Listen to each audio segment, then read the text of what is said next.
ఇప్పుడు cease fire అనే discussion వచ్చింది. సో ట్రంప్ సీజ్ ఫైర్ వైపు వెళ్తున్నాడు, ఆ ఆలోచన వచ్చింది అంటే అసలు ఫస్ట్ అతను ఎందుకు దూసుకువచ్చాడు? దీనికి కారణాలు ఏంటంటారు? అంటే ఎందుకు అసలుకి ఇప్పుడు ఈ విధంగా సీజ్ ఫైర్కి ఎందుకు ప్రయత్నాలు చేస్తున్నాడా అని అంటావు నువ్వు, అంతే కదా. అసలు ఎందుకు ట్రంప్కి ఎందుకు భయం పుట్టింది అనేది రెండు రకాలండి. ఒకటి, అమెరికాకు సంబంధించినటువంటి ఒక మాజీ రక్షణ సలహాదారు ఆయన ఒక ఇంటర్వ్యూలో నిన్ననే ఒక మాట చెప్పాడు.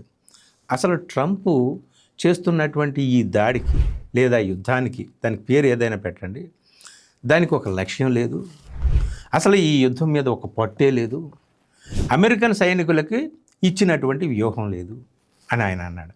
అంటే అమెరికాలోనే, అమెరికా గడ్డ మీదే ట్రంప్ చేస్తున్నటువంటి పనికి పూర్తి వ్యతిరేకత రావడం అనేది, ప్రతిపక్షాలు అయితే దుయ్యబడుతున్నాయి, ప్రజలు రోడ్డు మీదకి వచ్చి no war, no war, stop war అని వాళ్ళు అరుస్తున్నారు.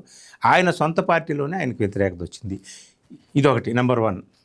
ఇంకొకటి ఏమిటయ్యా అంటే, అసలు ఎంతమంది ఇరాన్ చనిపోయినా సరే, ఎంతమంది చనిపోయినా సరే మాకేం పర్వాలేదు అనుకున్నాడు కదా, మాకేం నష్టం లేదనుకున్నాడు కదా.